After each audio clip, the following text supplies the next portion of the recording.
नमस्कार भाइयों, कैसे हैं आप लोग। आज का हमारा टॉपिक है रसायन विज्ञान। हमने फिजिक्स के सारे सेगमेंट को खत्म कर लिया और आशा करता हूं आप लोगों को समझ में भी आया होगा। जो भी क्वेरीज होगी मैं ज़्यादा से ज़्यादा उसको समझाने का प्रयास किया हूं और अगर कुछ समझ में नहीं आता तो मैं क्षमा चाहता हूं। तो चलिए हम देखते हैं आप आज के रसायन विज्ञान के इस सेगमेंट में पदार्थ की अवस्थाएं, स्टेट्स ऑफ मैटर। मैटर का मतलब होता है द्रव्य। द्रव्य क्या है? द्रव्य वह है जो स्थान घेरता है, जिसका पता हम अपनी ज्ञान इंद्रियों द्वारा लगाते हैं, उसे हम द्रव्य कहते हैं। बेसिकली पहले जो पदार्थ की अवस्थाएं थी वो तीन प्रकार की हुआ करती थी, ठीक है। इसमें एक होता था ठोस, एक होता था द्रव और एक होता था गैस। ठोस किसको कहते हैं? जिसके अणुओं के बीच की दूरी बहुत कम होती है। गैस किसको कहते हैं? जिसके अणुओं के बीच की दूरी सर्वाधिक हो जाती है।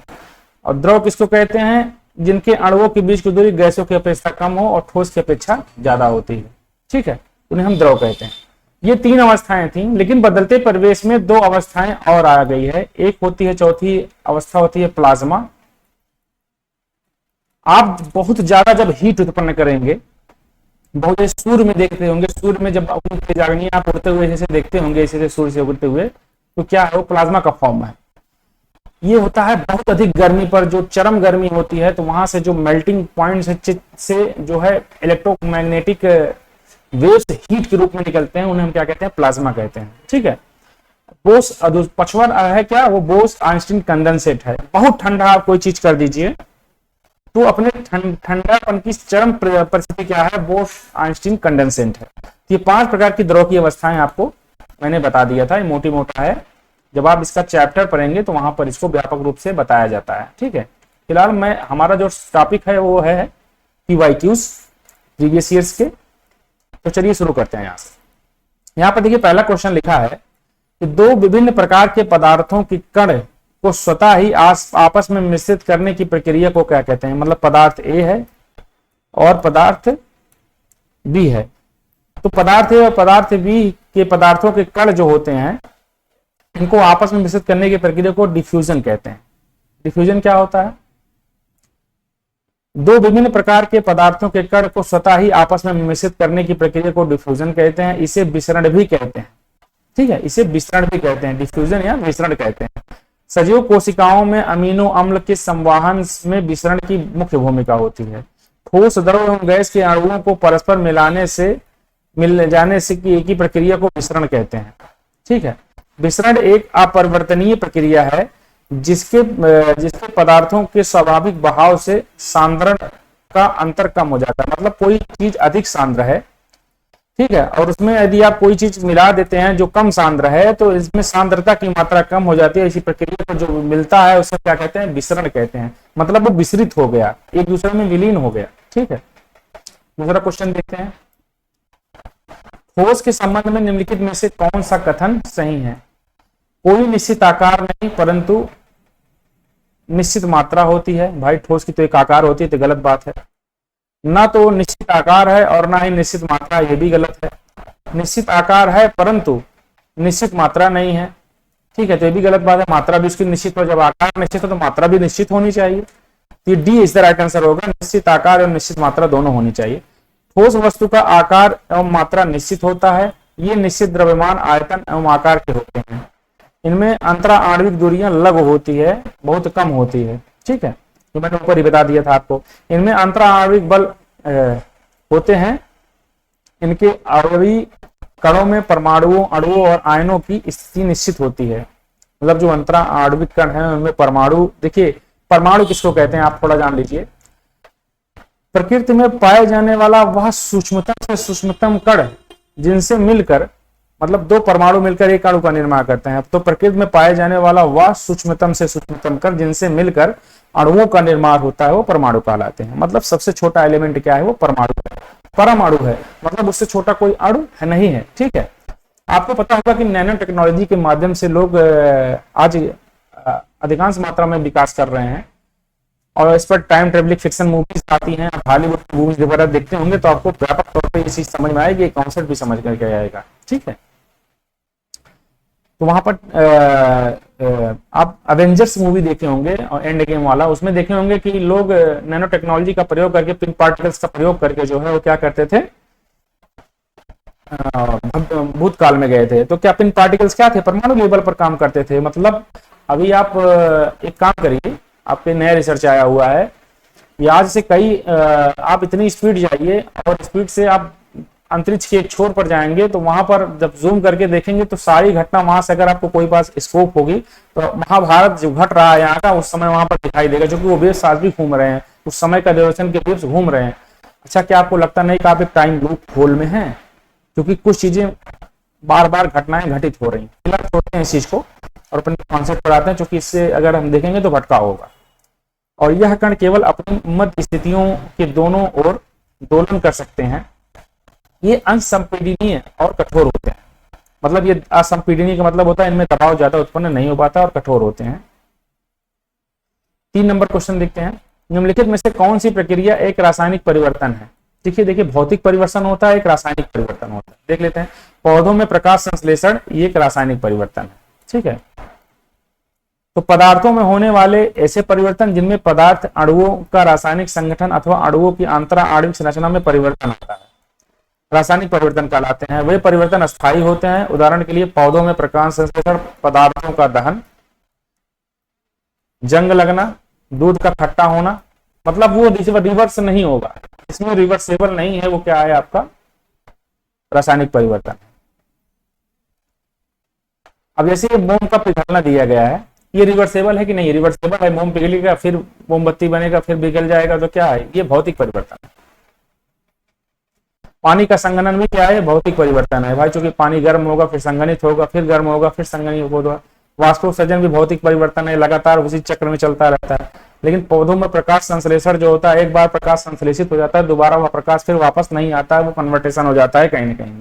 ठीक है, 4 नंबर क्वेश्चन देखते हैं, निम्नलिखित में से कौन सा रासायनिक परिवर्तन का उदाहरण है। आइसक्रीम का पिघलना, भाई आइसक्रीम पिघलेगा फिर जमेगा। केक पकाना, पानी का भाप में परिवर्तन होना, बिजली के बल्ब का जलना। ठीक है, केक पकाना मुझे लगता है होता, क्योंकि केक एक बार पक जाएगा फिर दोबारा फिर नहीं घटेगा, कच्चा नहीं हो पाएगा, तो यही हो सकता है केक पकाना। देख लेते हैं क्या है, अगर मुझे जो समझ में आ रहा है। इज द राइट आंसर होगा। ई में क्या दिया गया है, केक पकाना सही है। तो ये कॉन्सेप्ट अपना सही है जो अपने हम लोगों ने देखा। भौतिक परिवर्तन वह परिवर्तन होता है जिसमें परिवर्तन के कारक को हटा देने पर पदार्थ पुनः पूर्व अवस्था में प्राप्त किया जा सकता है। मैंने आपको कहा था, मैंने आपको ही बता दिया था कि भौतिक परिवर्तन वह परिवर्तन है जिसमें हम कोई चीज उत्पाद जैसे पिघलाते हैं, फिर उस उत्पाद में वापस आ जाता है, उसे हम भौतिक परिवर्तन कहते हैं। परंतु रासायनिक परिवर्तन वह परिवर्तन है जिसमें पदार्थ को पूर्व अवस्था में प्राप्त नहीं किया जा सकता है। इसमें परिवर्तन के पश्चात पदार्थों की भौतिक और रासायनिक गुण बदल जाते हैं। जैसे आइसक्रीम का पिघलना तथा पानी का भाप बनना और बिजली के बल्ब का जलना या बंद होना भौतिक परिवर्तन के उदाहरण है। केक पकाना रासायनिक परिवर्तन के उदाहरण है। तो मैंने जो आपको कॉन्सेप्ट बताया था वो इसी पर चल रहा है। ठीक है, 5वां नंबर क्वेश्चन देखते हैं, निम्नलिखित में से कौन सी रासायनिक परिवर्तन है। तो पटाखों का जलना, यही सही होगा भाई, पटाखा एक बार जल जाएगा दोबारा तो फिर नहीं जलेगा। मैग्नीशियम तार का गर्म होना, भाई गर्म होता है तार, फिर ठंडा होता है, फिर गर्म होता है। कपड़े सूखना, कपड़े भीगते हैं सूखते हैं। पानी में चीनी घुलना, ठीक है, तो पानी में चीनी घुलना, पानी में चीनी घुलेगा तो फिर चीनी कैसे बनेगा, बन सकता है, इसको हीट करोगे चीनी बन जाएगा, हो सकता है मे भी। ये भी नॉन रिवर्सेबल लग रहे हैं, फिलहाल देखते हैं, ये भी हो जाएगा, क्योंकि आप हीट करोगे तो चीनी की मात्रा बाहर निकल सकती है। रासायनिक परिवर्तन पदार्थ में होने वाला परिवर्तन है जिनमें पदार्थ प्राप्त होता है, वो मूल पदार्थ में से रासायनिक व भौतिक गुणों से भिन्न हो जाता है। रासायनिक परिवर्तन का मतलब, कहने का मतलब ये है कि जब आप इस चीज को में रासायनिक परिवर्तन करोगे तो चीज ये विकृत हो जाएगा और इस पर कन्वर्ट नहीं होगा। ठीक है, जैसे लोहे में जंग लगना, एक बार जंग लग गया तो फिर उस लोहा उस कंडीशन में नहीं आएगा जो पहले था। दूध की दही का जमना, पटाखों का जलना आदि। भौतिक परिवर्तन क्या है, वह पदार्थों में होने वाला वह पदार्थ जिनमें केवल उसकी अवस्था में परिवर्तन होता है, तो उसके रासायनिक अवस्था में कोई परिवर्तन नहीं होता। जैसे कि पानी में चीनी का घुलना, सही बात है, कपड़े का सूखना, मैग्नीशियम के तार का गर्म होना, तो ये पानी में चीनी का घुलना भी वही है, तो इसको देख लीजिए, कंफ्यूजन यहाँ पे होता रहता है। 6 नंबर क्वेश्चन देखते हैं, तरल पदार्थों की तुलना में ठोस पदार्थों में अणुओं परमाणुओं की व्यवस्थापन किस तरह होती है।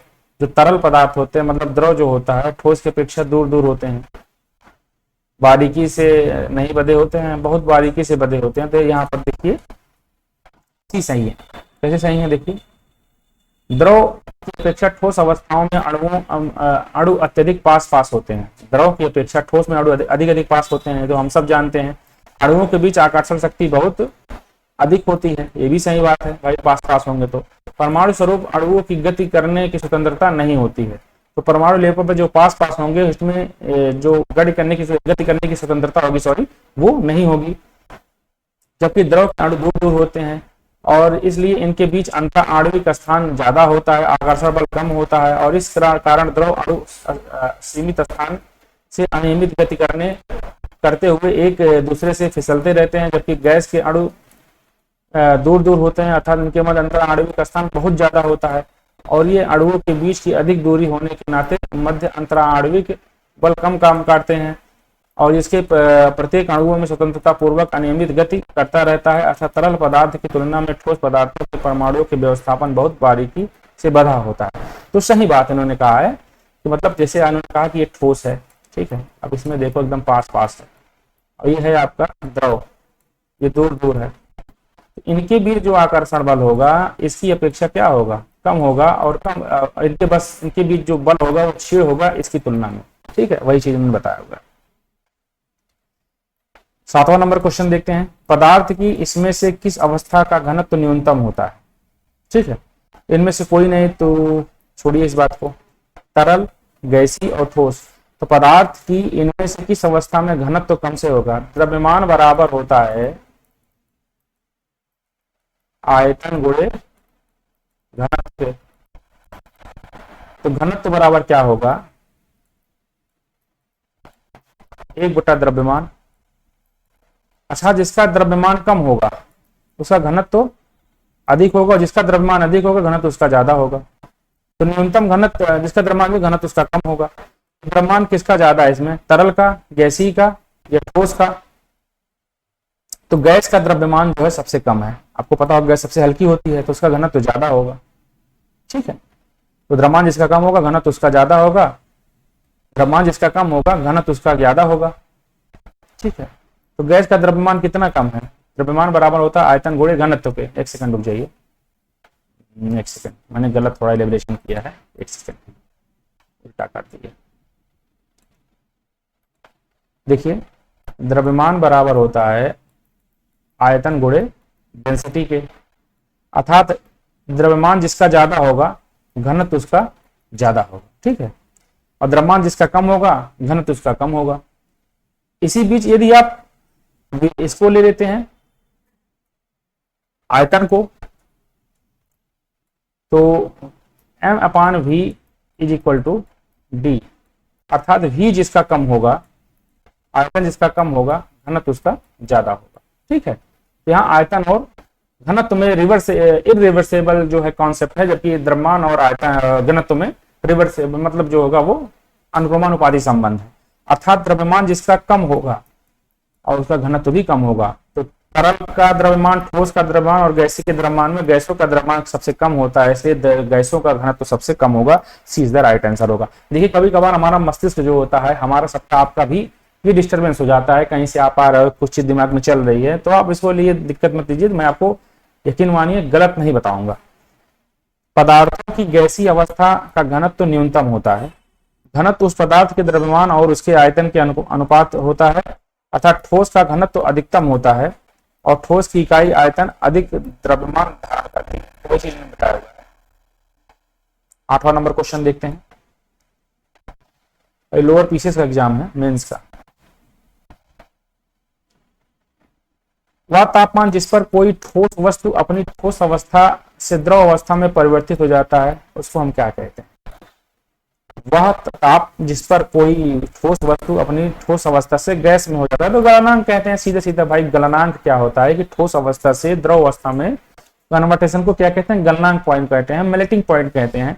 निश्चित ताप पर ठोस का द्रव में बदलना गलनांक कहलाता है और उस निश्चित ताप को ठोस का गलनांक कहते हैं। 9th नंबर क्वेश्चन देखते हैं। निम्नलिखित में से किस प्रक्रिया द्वारा जल तरल अवस्था से गैसीय अवस्था में बदला जाता है? तो संघनन या ऊर्ध्वपातन द्वारा।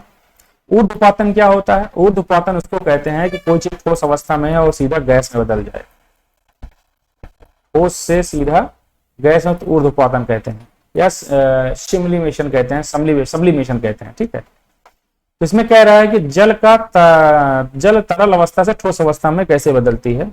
जल तरल अवस्था से तरल अवस्था से गैसीय अवस्था में। ठीक है, यहाँ होगा वाष्पीकरण और वाष्पोत्सर्जन द्वारा। किसी चीज को हम जब हीट करते हैं, कोई जल है, द्रव है, उसको हम हीट करते हैं तो वाष्पीकरण होता है और वाष्पीकरण के कारण वाष्पोत्सर्जन होता है और इसी कारण जो होता है सीधा सीधा वो क्या हो जाता है, तरल से गैस में परिवर्तन हो जाता है। इसका उदाहरण जो होता है कपूर होता है। इसमें एक ट्रायंगल शेप कॉन्सेप्ट होता है। ठीक है, ठोस, द्रव और गैस के रूप में। तो कभी हम इसको लेकर के आएंगे तो बताएंगे। केन सुपरवाइजर गणना सुपरवाइजर पर्यवेक्षक में पूछा गया है क्वेश्चन है। पादपों के वायवीय भागों द्वारा जल का वाष्प के रूप में बाहर निकलना वाष्पोत्सर्जन कहलाता है। वह प्रक्रिया जिसमें सभी तापमान पर जल गैस अवस्था में परिवर्तित होता है वाष्पीकरण कहलाता है। तो वाष्पोत्सर्जन क्या कहलाता है? पादपों के वायवीय भागों द्वारा जल का वाष्प में बदलना। जो पौधे होते हैं उनके वायवीय भाग से जल का वाष्प बदलना क्या कहता है? वाष्पोत्सर्जन कहलाता है।